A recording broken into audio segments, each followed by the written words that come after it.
This is We the Sales Engineers Podcast, show 166.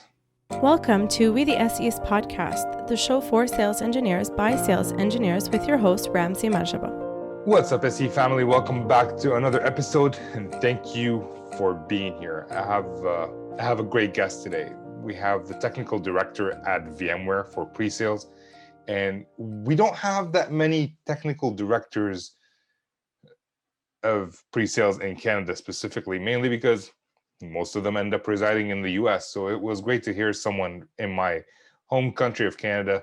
Although he's from Toronto, we won't hold it against him. So it was a great conversation, and we did touch a little bit on how he got to become a technical director. Most of our conversation centered around prioritization and focusing on yourself, focusing on mental health, and how leadership can help their SEs actually do that and focus on that as well. So yeah, I had a great conversation with Peter Neer. He's the technical director at VMware, and I hope you guys enjoy it. So let's just keep it short and sweet and jump into the show.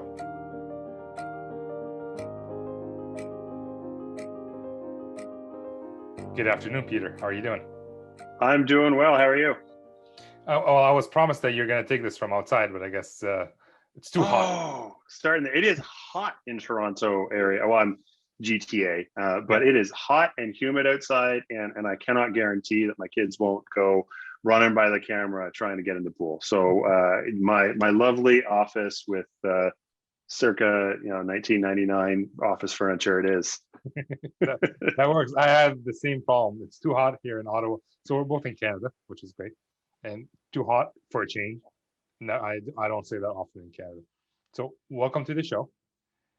And for those of you who don't know who Peter Neer is, did I say your last name right? Maybe I should have. You did. Okay, Peter Neer. Yeah. Maybe you can introduce yourself.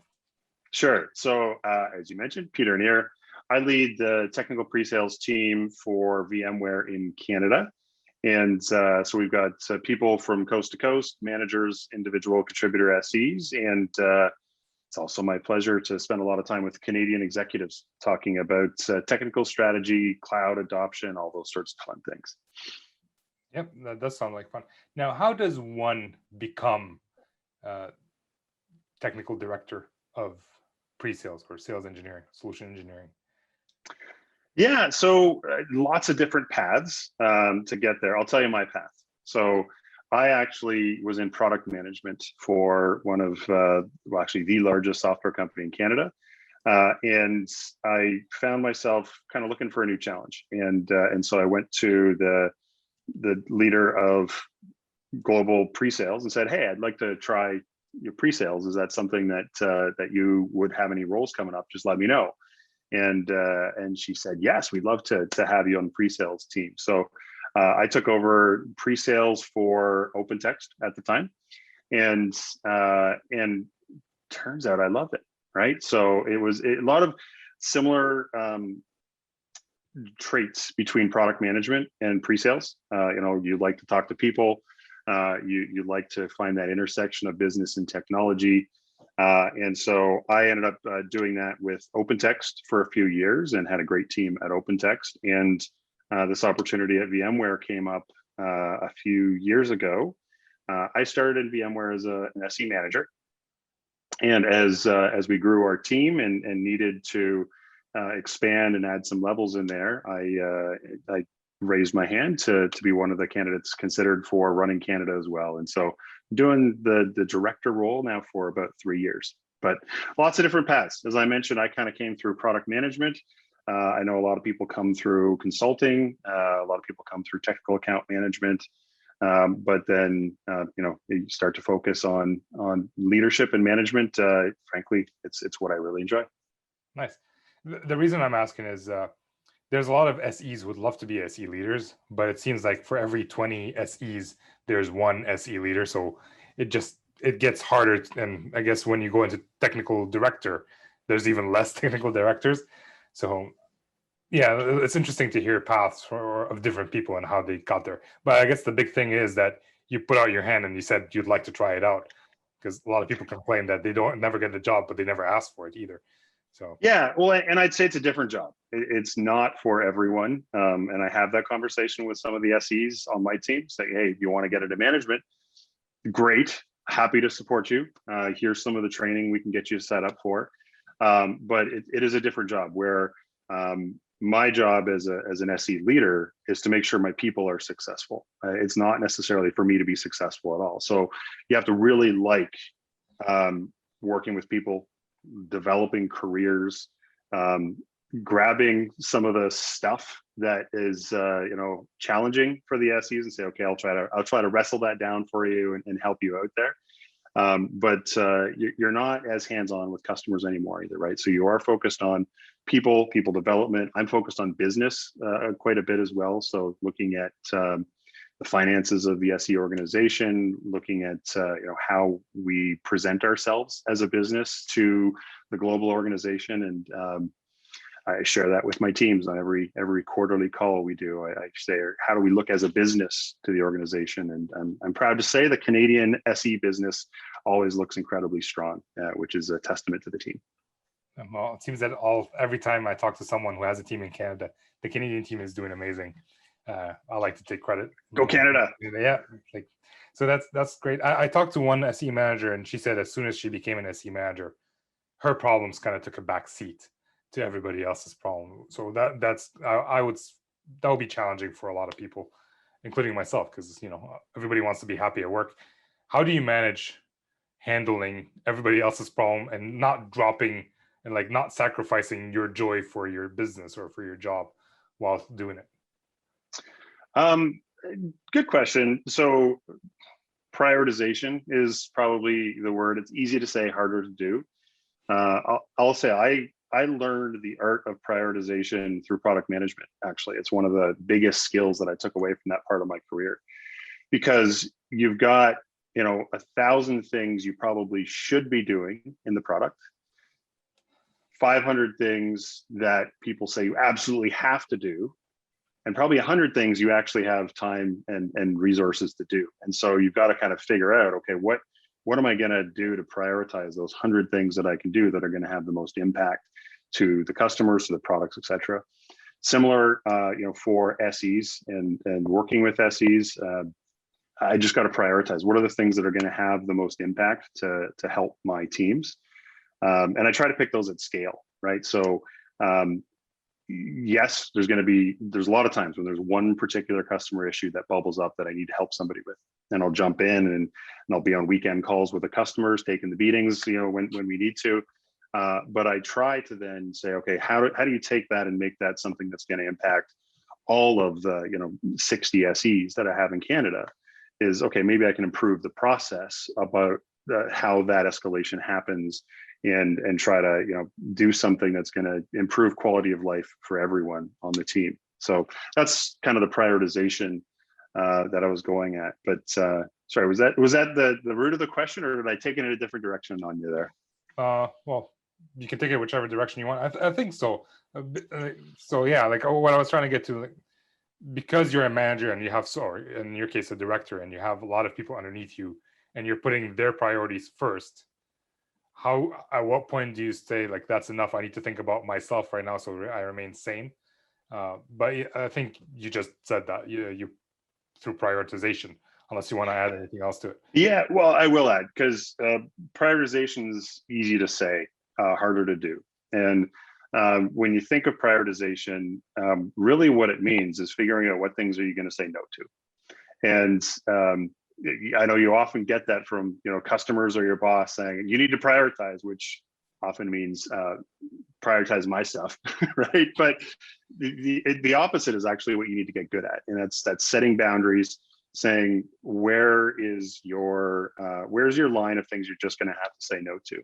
And I'll tell you that for me and for a lot of people on my team, working from home 100% of the time during the pandemic for the last year here in Canada has made that tough, because you're suddenly available to everyone all the time. You're no longer off the grid because I'm with a customer, or off the grid because I'm on an airplane. You're assumed available. And I found myself working really long hours at the beginning of all this, where come into my office, I'd kind of check in and just keep going until basically family says your dinner's getting cold on the table, right? And so I did set some boundaries for myself, saying I'm going to start my day, average day, 9 o'clock, finish my average day around 5 o'clock, and then anything outside of that really has to be exceptional. And exceptional meaning a customer's on fire, or some significant issue that I need to deal with it. But those are not normal cases, right? If I'm working 9 or 10 at night, that hopefully is not happening very often. The other thing that I've done as part of that is I kind of set a rule for myself that I would be physically out of my office at 5 o'clock.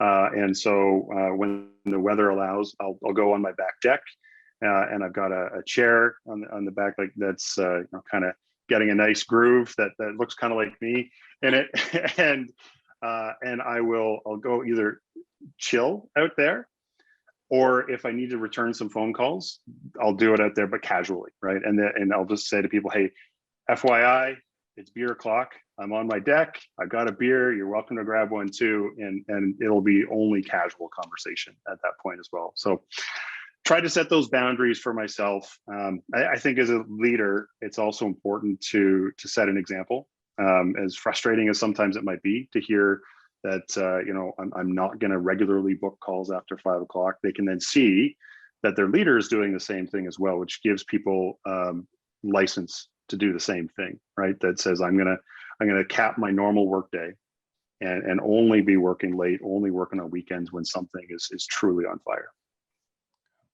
So I'm gonna play devil's advocate for a second. Sure. As an SE, I would think, hey man, it's easy for Peter to say that. He's the boss of the boss, right? He can do whatever he wants. I have to answer to my sales guy or multiple salespeople and my manager and my customers. So I can't just stop working at 5 o'clock, can I? Have you had these conversations with your SEs? And if so, how did that go? I have, yeah.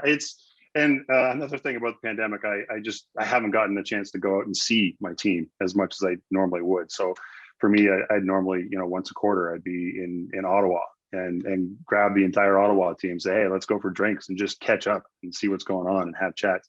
What I do now is actually have once a quarter, I do skip level one-on-ones with everybody in the team. I do that while going for a walk, again, to try to model some behavior there to get out of the office. But I've had that conversation with them to say, there's a lot of people who are feeling that stress to just keep going. And I think for me, it helps as a leader to put in almost a brutal business truth that the company has chosen the number of SE resources that they're going to invest for this business. And it's a company decision that says, how many hours am I going to dedicate to this particular territory, this particular customer?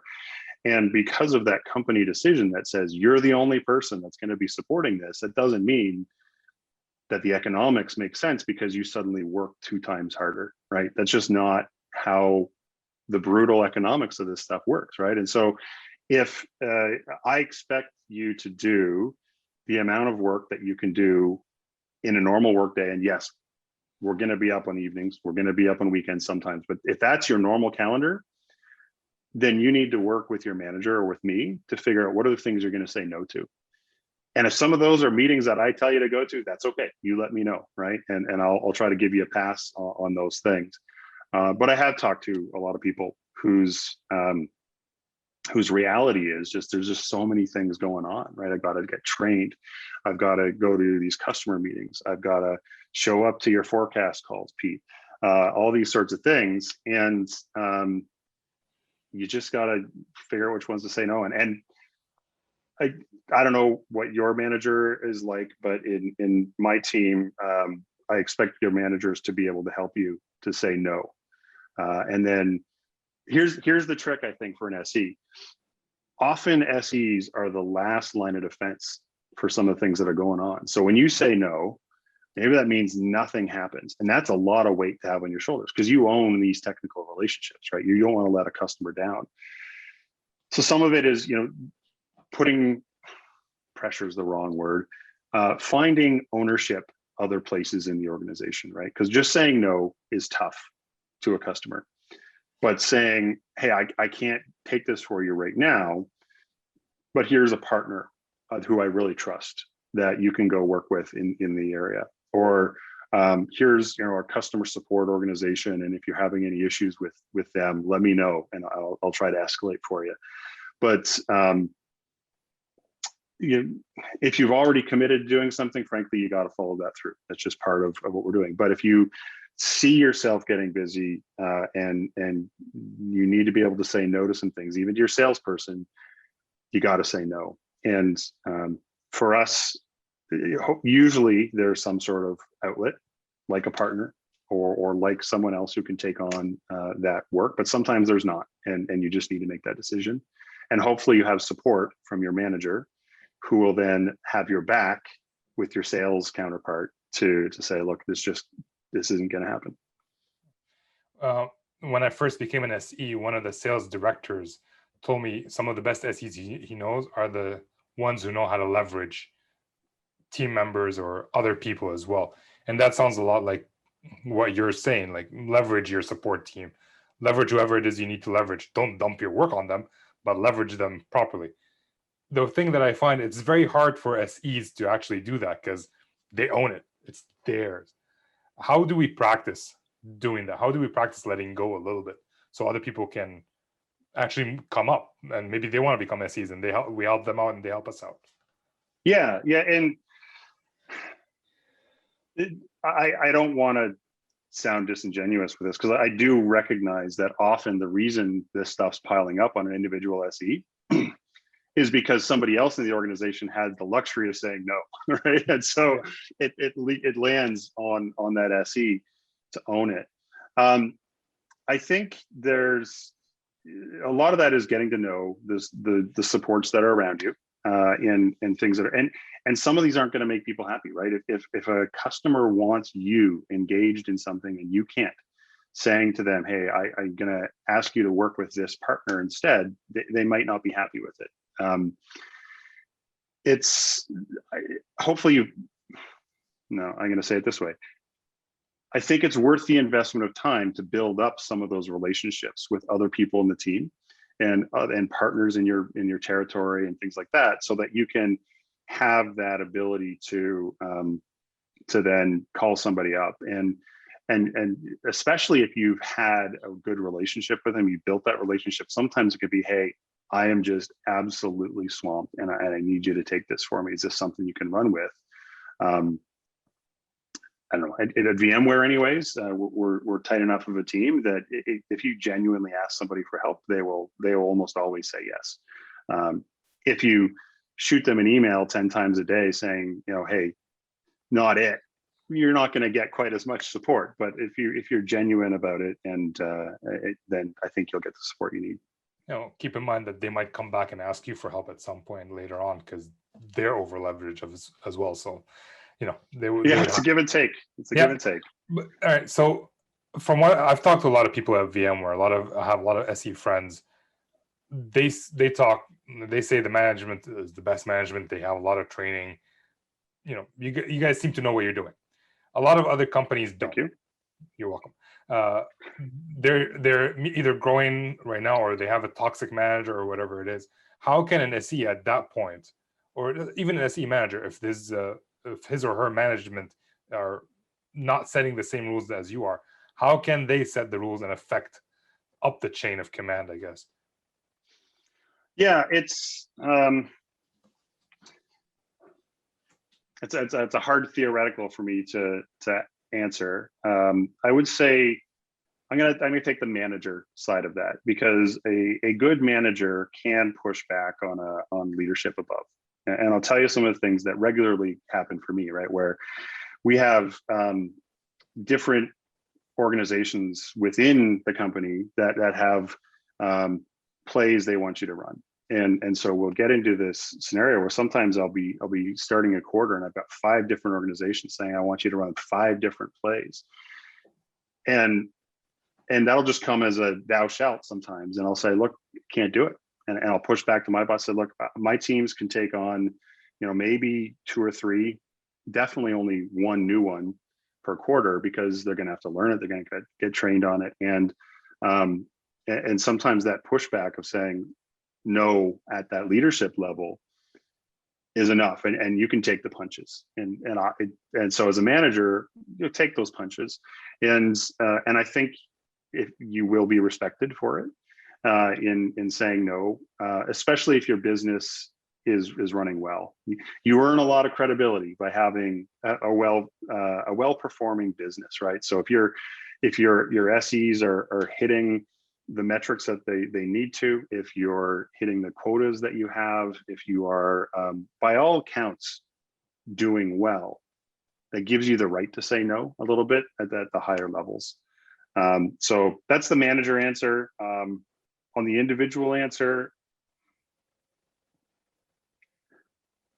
I'm going to assume that someone is in a management position because they want to be in a management position and they're inherently a good person.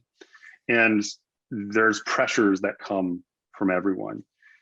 If there's an opportunity for you to have a disarming conversation, human to human, with your manager, if things aren't working out for you, that you're not getting the support you need, I think that'll go a long way, right? It's I don't think it's a Canadian thing. I think it's just a human thing, that if you say, hey, I need to have a conversation, just me and you, as 2 people who happen to be in IT, I need your advice, I need your help, or here's something that's going on. Have that conversation. And people are generally good. I start from that point of view. People are generally good. And I don't know, if things are going real bad, find another leader who you trust and have the conversation. That happens as well, right? If you see a good leader in the organization, say, hey, can I talk to you about this? Then they might be able to give you advice or maybe intervene on your behalf. I will also say this. If you're stuck in a toxic relationship with your employer and your manager, careers.vmware.com. We'd love to have you. Okay, I'll put a link to that in the show notes. But I like what you said. Are you familiar with Jocko Willink? I'm not. So he's a Navy SEAL, or a former Navy SEAL, and now he has a leadership consulting company. But he talked about how, as a SEAL, they would sit around the room with their commanding officer, and people, like, he'd ask, what do people need? And people would go around the table saying, I need this, I need that. And when it comes to Jocko, he's like, I'm good. I don't need anything. The point was, when he actually needed something, he would go ask for it, and they know he actually needs it. And the same thing with no, that you were saying, like, you don't say no to everything. You said no to 1 thing out of 3 or 4 things. And, you had the credibility to say no. I think that at the individual level, the SE, if they're shooting down every idea, then, they're not going to get a lot of credibility. But if they say yes to quite a few things, and they say no, and emphatic about that no, and they have a good reason behind it, then at that point, I think the manager should be able to listen. Otherwise, VMware.com/careers, is that? Careers.vmware.com. I just had another thought as well, and this is a conversation I've had with some people who are struggling with this. Sometimes, instead of saying no, saying, especially in a manager relationship, saying, here are my priorities. Which of these ones, where should I slot this new thing you want in here, right? If it's near the top, great. The one on the bottom's got to come off, right? Or the one on the bottom's going to get less focused is a more realistic perspective. It almost changes the conversation from what are you saying no to help me decide which things to say yes to. A little bit different there. I've said that a few different times, but 2 come to mind. I had one manager where he was just giving me stuff to do, and at the end I told him, I have all of these, which one do you want me to take off and do whatever you're asking me to do? And he just turned around and asked the guy sitting behind me if he has time, and the guy took it. I tried it with another one, and I was like, which one's the priority? He's like, well, they're all the priority. I'm like, that is not helpful at all. Thank you, I'll prioritize myself. So, yeah, that's not an answer, unfortunately, right? I'll tell you on prioritization, I I go through cycles personally where I'll take on too much. And then I'll just get really stressed, and I will work late and get those things done. But then I start saying no to things. And for me, that tends to be a lot of marketing events and CXO level conversations that I've committed to, things that I just can't say no to after I've accepted. And so I'll get super stressed, but then I'll say no to everything for like a month, and then I'll get a month after that, and then I'm bored again because there's nothing on my calendar, and then I'll start saying yes to everything. So I go through these cycles where I'm like super busy, not very busy, super busy, not very busy, and I just kind of learned after doing the same role for a little while what my comfort level is in how many things I say yes to and how many things I say no to. And I think the people around me have gotten accustomed to it as well. I was actually doing 2 jobs last quarter. I was leading Canada sales for VMware. I was also leading Canada pre-sales for VMware. And the marketing teams and a lot of people who I would normally support these sorts of things, they just dialed it down in the requests that they were making of me, or they would ask much less presumptively and say, "Hey, Pete, can you do keynote at this event for us? I know you're busy, but just let me know. And if not, is there somebody else you'd recommend?" And that was just super helpful of those teams to recognize that I was under a lot of pressure as well, doing 2 jobs. Yeah, I can imagine, especially at that level. Like I'm a hybrid sales engineer, so I do both sales and sales engineering. And even at my level, it's kind of difficult. So I can't imagine being a director level doing both jobs. So kudos to you, and kudos for VMware for actually allowing you to give both a try. I guess I don't know if it was a trial basis or you just wanted to do it, but not many companies would actually allow that. So yeah, it's I'll mention it in case it's something that other organizations want to try. VMware has this thing called a Take 3. And it's essentially, you have to have a certain amount of tenure. I think it's after 5 years of tenure, you can formally apply for 3-month stints in other departments. In this particular case, it wasn't a formal stint. It was, I knew the former sales manager had gotten promoted, who's taking on an America's role for another business unit. And I said, "Hey, I'm not interested in this role long term, but it might be something I'm interested in the future as my career. Can I do this as a Take 3? Essentially, like give me the entire job, 100% of it, of proving quotes and dealing with escalations and hiring and working on commissions and quotas and all that sort of stuff. Give me the whole thing and let me try it for 3 months." And to their credit, they said yes. And I learned a ton by doing that I take back to my day job as well as an SE leader. So if there's one thing you can mention that you learned that's useful as an SE leader, what would that be? Communication is a big one that I learned, and I try to communicate a lot with the SE teams, but at the scale I was working at, there was the field team in Canada is about 150 people, and so I started doing some things to have little impacts every week for 150 people. And for me, it was a 3-minute video where I'd say, "Hey, here's what I'm doing this week. Here's what you need to know. And frankly, here's what I need your help with in that 3 minutes." And it was a bit of an experiment for me, but to see the behavior of 150 individuals change week over week from a 3-minute video, kind of informal, just, "Hey, here's what I need from you. Here's what you need to know." That's something I'm taking back into my SE leadership role as well. Just actually recorded something today that we're going to be sharing with some people externally, and it was a video on what is the SE role, why might you want to be here, those sorts of things. But then also communicating more regularly and more casually with the team, I think is something that I will take back into my SE organization. I think that's the basis of like YouTube and social media. It's the informal videos that's how it started. And I guess that's the experiment that you're running, social media within your organization.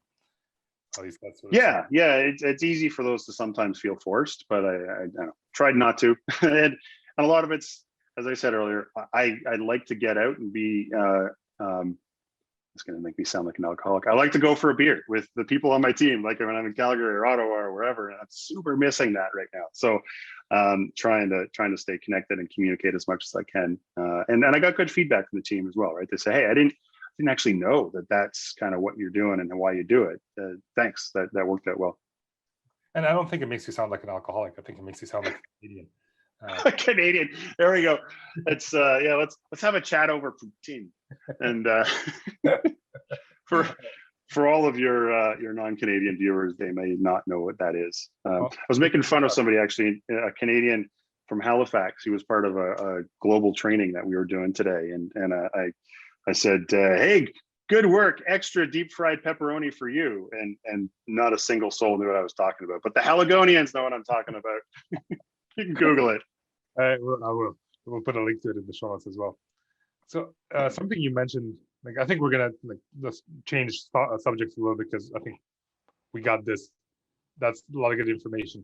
But something you mentioned to me about how you talk to your customers, and like, what would you tell your best friend? Like, can you let me? Sure. Do I need to explain it a little bit better? I know where you're going. So this is a conversation you and I had the other day, and it's been a revelation, I guess, for me as I've grown up in the career, right? So I've worked in tech my entire professional career, and interestingly, all the people who I used to work with in like a development bullpen right out of college have now become executives themselves. And so I actually have lots of friends who are in CTO roles and VP roles across Canada. And the realization that I've had recently is when I'm having a conversation as an SE, or in my case as an SE leader, have a conversation as if everybody on the other side of the table is one of your good friends who you've known forever.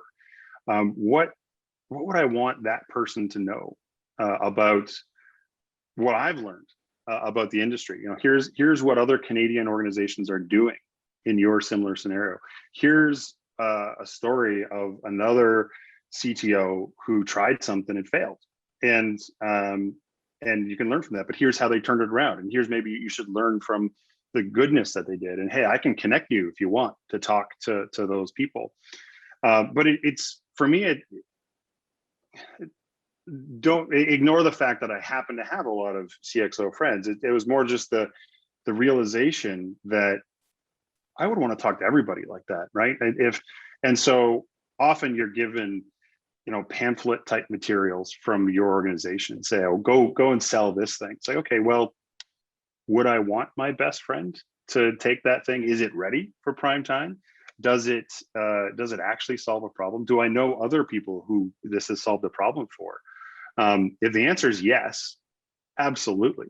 And I'll go to someone and say, hey, you need to know this. This is what I want you to know so that it can drive your career forward. If the answer is no, and I've heard some horror stories somewhere, or if it's brand new tech, I'm going to be open with them. Say, hey, this is really promising stuff, but FYI, this is kind of like V1. And so if we're going to go forward with this, I think it has a good business value for you, but you know, let's put in a little extra risk buffer there, and make sure that I've got people on my side on the product teams who are, you know, ready to jump if anything goes wrong. But I wouldn't get my best friend into that situation without being completely honest about where things are. So that's my new perspective. And as I build you know, my PowerPoint decks, and as I go through whiteboards and things like that, I do it all through that lens now of if that person was, you know, my best friend, what would I tell them? That's so interesting. There's an author by the name of Tim Ferriss. He's fairly popular. I'm not sure if he wrote the 4-Hour Workweek, 4-Hour Body, Tools of Titans. He wrote a million books. And he says the reason his first book, the 4-Hour Workweek, was successful was because he wrote it as if he's writing an email to a friend. This is what I want my friend to know. And that's pretty much exactly what you're saying. And I noticed if I treat my customers as friends, I'm not swearing in the meeting or anything like that, but if I don't see them as quota relief and I see them as people I'm trying to help, my demeanor changes, and I'm actually able to like joke around with them, which a lot of SEs say, or at least some say to me, like they're afraid to joke with their customers because they don't want them to like take it the wrong way.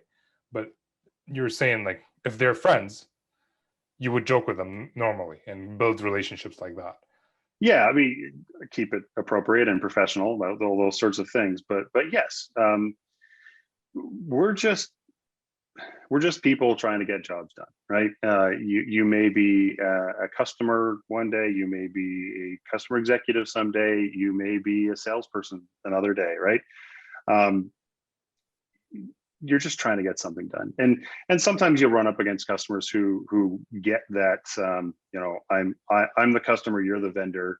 Yep. Let's just keep it that way, or say I want a partner, but what they really mean is I want a vendor who gives me more discounts. Those are not so that's not the relationships you're looking for necessarily. But remember that the person on the other end of that table, they've got a family. They've got bills, they've got weekend plans, they've got retirement plans, and they want to do the best they can for their company as well. And just like you, it's not title and title. It's just people. And being in Canada, I find that's easier in some regions versus others, right? To have that level of casual conversation. I know that varies around the globe as well, as far as how friendly people would want to be. But frankly, even if you don't have a friendly relationship and I'm not saying you have to be buddies with your customer. Yep. Treat them as if they were, though. Like don't sell them futures. Don't, do push something that you think is genuinely important. Like if you had their job, what would you do? And try to take that perspective on things. It's important, and I think we'll open up a lot for you. Hey, here's the reality: we're in tech, and tech is fleeting. Most people in tech are not going to retire with the company they're with right now. So, your personal brand and reputation in your region, in Canadian IT is a relatively small group, so everybody kind of gets to know everybody. And I think that's true in pockets around the world as well, right? Your reputation as an individual is more important than the logo that's on a business card in any given day. And so keep that reputation strong. I do what I do because I genuinely love driving forward Canada. And I work with Canada's largest organizations to say, how can I make you better? And how can you be more competitive on the world stage? And I work with governments and say, how can we help you improve the lives of Canadians? Like, that's awesome. Look at it through that lens, right? It's very easy to get the latest marketing pamphlet and say, the reason you need this is because it's 20% faster than the thing you had last time. No, the reason you need this is because you need to help somebody get the social assistance that they require to feed their families. And that is ultimately one of the huge jobs of government. And I can help you do that better. Wouldn't that be awesome? The answer should be yes. That's awesome. Let's do that. Yeah. That's great. All right. I'm just gonna move on to the next not so fire round because I think this has been great. Yep. So let's just move on, and these are the same 4 questions I ask almost every guest, and I'm gonna run them by you and see what you have to say. Question number 1: what do you love about being a technical director? Which I think you've answered several different ways right now, but we'll ask it one more time. I'll say there's 2 things. One, which I just said, I love that I know I have an impact on my country. That's just so rewarding to know that the companies in Canada are better because of what we do as an organization, and the governments and the people of Canada are better for what we do as an organization. That I love. The other part of it, and actually I'd probably put this a little higher, I really love developing people's careers. I think if you find somebody who is just loves being a manager, they'll say the same thing. Where I want to see, where do you want to take your career? How can I give you opportunities to develop that career? can I make some phone calls on your behalf to get you that next job, and just celebrate when somebody either grows in their current role, which I see a lot, and I just love it and I celebrate it, or takes on another role that's just kind of the next step in their career. I love that. It keeps me going every single day. That's great. All right, question number 2. What would you change about it? Change about my current role, basically. Role, sales engineering. Yeah, that's a tougher one. I guess you should take that as a good thing that I don't have a quick answer on that. I think what I would change is probably focus. As we talked earlier, the SE kind of becomes the catch-all for a lot of things.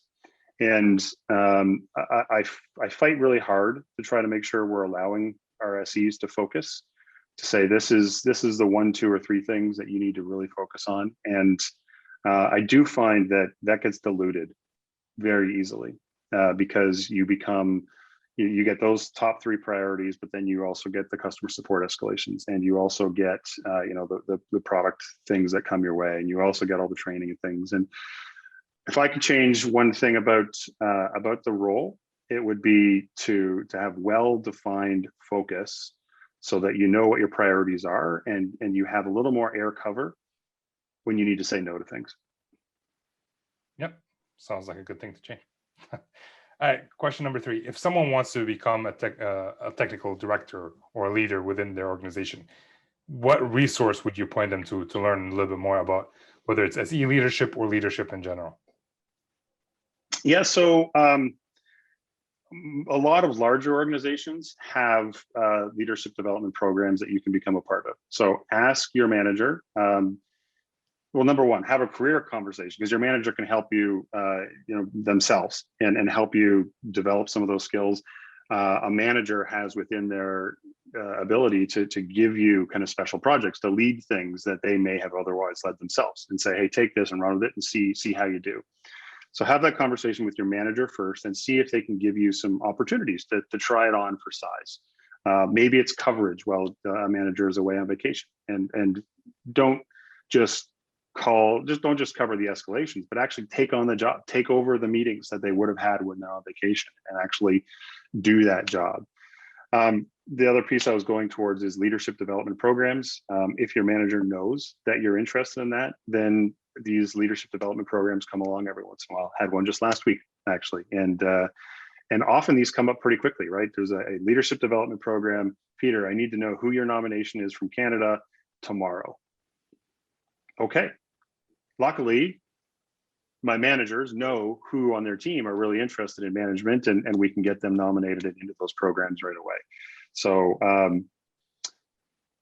I'd say those are 2. I'm going to give a third. This is becoming long fire, not quick fire. Sorry. The third one is fire round, so it's good.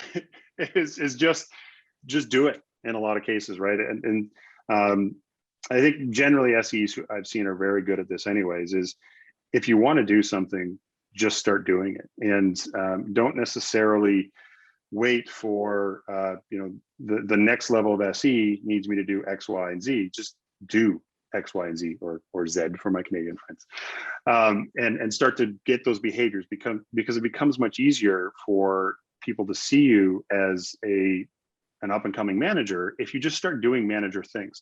And so let me give examples of what I mean by that.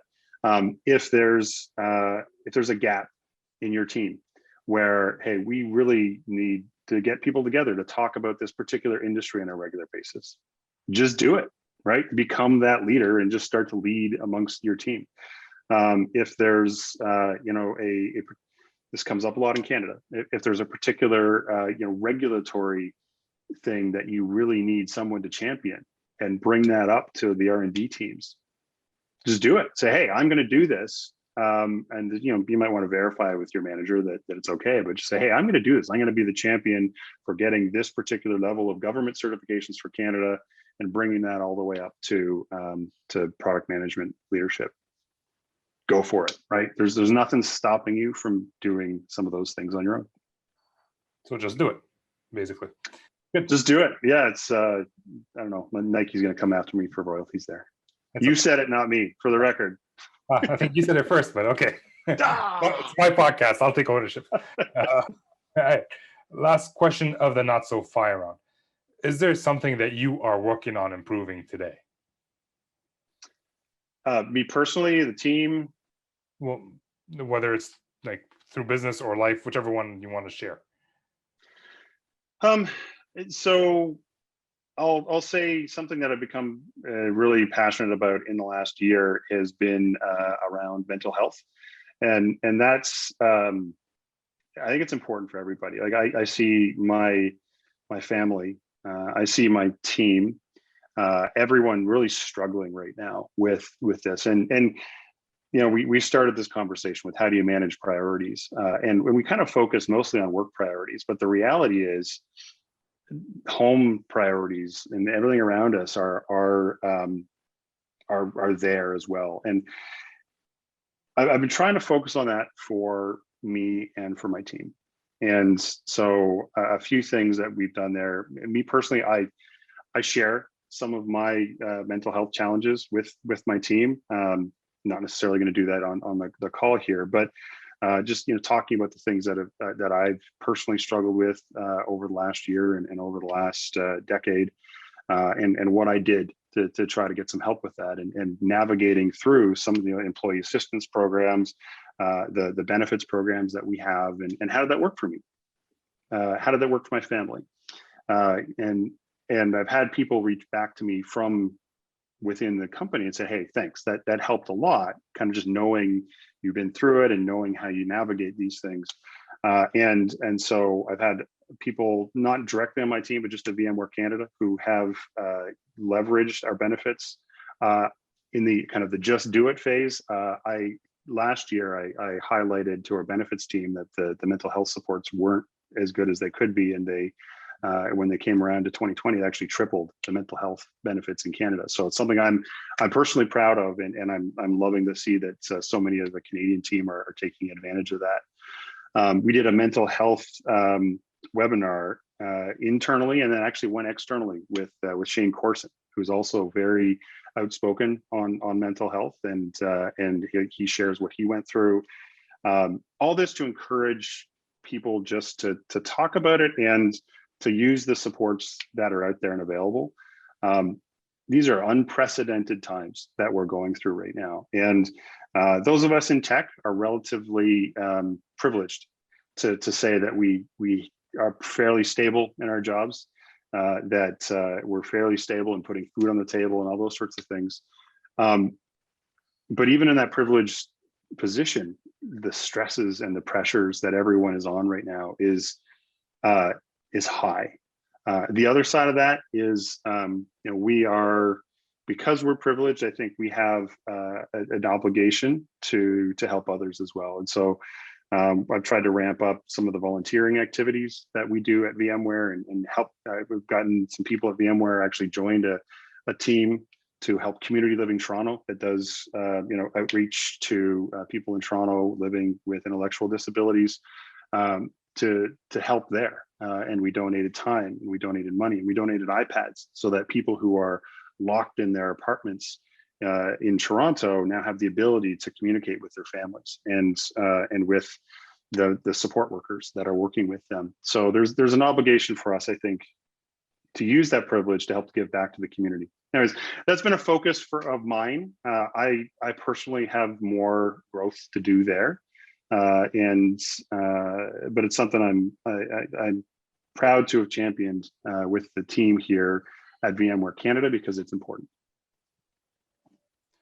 Sounds like it is, and sounds like it's important to you. So yeah, I'm just gonna stop there. If anyone wants to connect with you, where can they do that? LinkedIn is probably the best. So yeah, just send. I'm pretty active on LinkedIn. I also have Twitter, but I'm frankly never on there. Yeah, LinkedIn would be the best place to get connected to me. Great. Well, I appreciate your time, Peter. This has been amazing and eye-opening, at least for me. So I appreciate that. Thank you.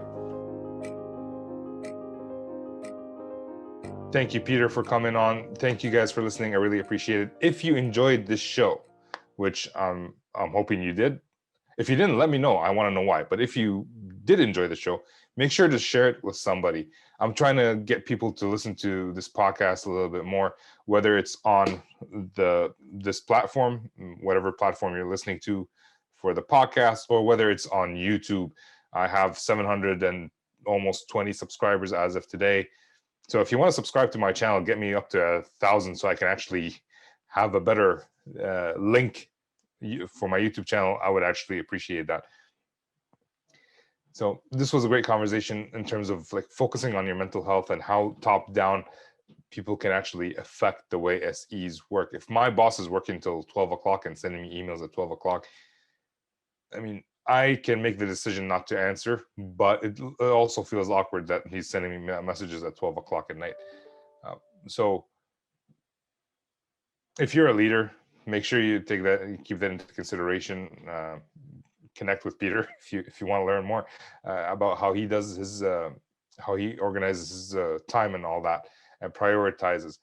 So yeah, I thought this was a great show. Personally, let me know what you guys think. Share it with somebody who this would benefit. And if your boss is staying up and sending you emails at 12, you can make the decision not to keep working. I mean, there are some times where we have to work. I've worked till midnight some occasions, but I don't do that on a day-to-day basis because I don't have time. I'm not going to do that. I'm not going to sacrifice my time with my family to do that. If they need someone else to come and help, they should hire more people, exactly as Peter said. So let's just leave it there as well.